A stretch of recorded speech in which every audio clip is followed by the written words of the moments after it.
For about a century, we all bought into this simple story of progress. But that story, it's over. The economic engine that literally built the modern world has stalled out. And in its place, what we're seeing is a great fracture that's splitting our societies right down the middle. And this isn't just about money, it's about power, and it's about what it's going to take to survive in the world that comes next. Think about it. That fundamental promise we were all told, that hard work leads to a good life. Well, that promise is being tested like never before. The very idea of work is breaking down. So the huge question we all have to face is, what on earth comes next? So, to really get a handle on where we are right now, we have to understand the sheer scale of the earthquake that just reshaped our entire economic landscape. Seriously, the old world of factories and fields, it's gone. And it's been replaced by something new. And frankly, something deeply unstable.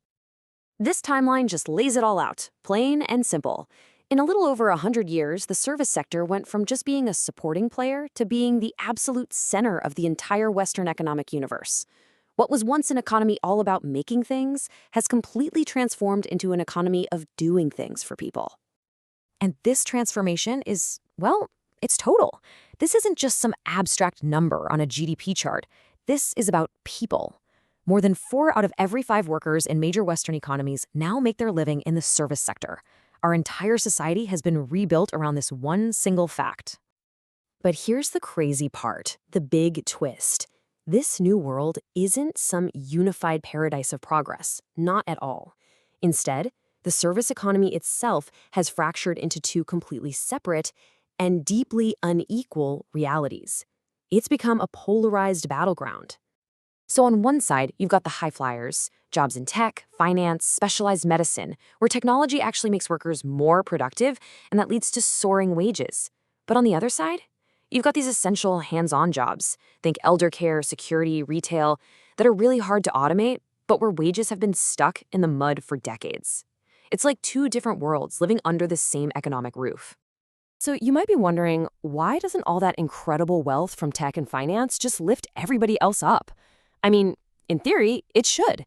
There's this economic idea called Baumol's cost disease that explains why. Let me put it this way. A security guard today isn't really any more productive than one from 1960. But to keep that person from quitting to go work for, say, a highly paid coder, their wages have to rise. This should create a link, pulling those low-wage jobs up. But here's the problem. In the real world, that link is completely broken. As you can see right here, some really powerful forces have just shattered that connection.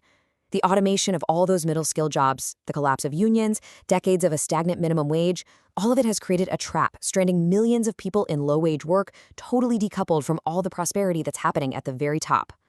Okay, so what does this abstract economic tension actually feel like for individuals? Well, the choices people are facing now are often bizarre and deeply personal. For someone trying to escape that low-wage service trap, for example, the paths to a higher income have become incredibly stark. Just look at this trade-off. It's pretty wild. On one path, you've got the skilled trades. Becoming an electrician or an elevator technician can give you a really reliable, solid 6-figure income, but it demands years of training and a super rigid schedule. On the other path, the online creator economy. It offers total flexibility, unlimited income potential, but it comes with extreme risk and the complete surrender of your personal privacy. It's stability versus risk, privacy versus exposure.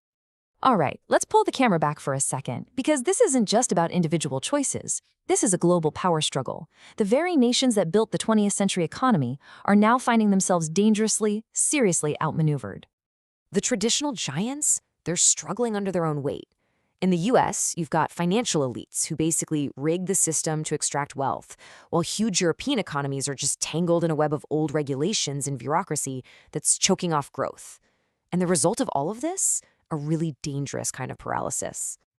And this is where a new pattern starts to emerge. It's the smaller, more nimble nations that are now leading the way. You have high-trust Nordic countries, a hyper-efficient Singapore, and agile places like Australia.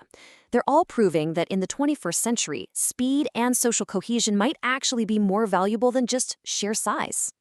So, with the old systems failing and inequality just soaring, a once fringe idea is now entering the mainstream as a potential answer to this whole global crisis.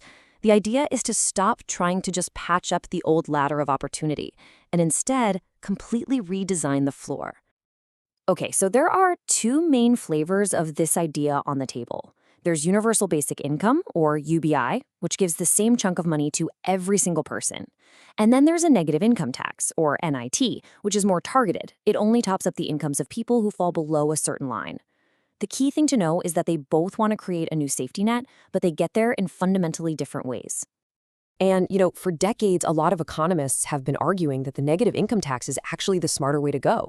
It gives you the same solid floor for the poorest people in society, but it does it at a fraction of the cost of UBI. That makes it a really powerful tool to fix our broken social contract without completely breaking the bank. So this is where we're left, standing at this profound crossroads. As the old economy crumbles around us, providing some kind of basic income might be the only way to keep society stable and share the incredible gains of progress. But it forces us to ask one final, really unsettling question. Is this the foundation for a better future? Or is it the moment we surrender, the moment we admit that for millions of people, there's no longer a valued place in the world of work? The choice we make is going to define the rest of this century.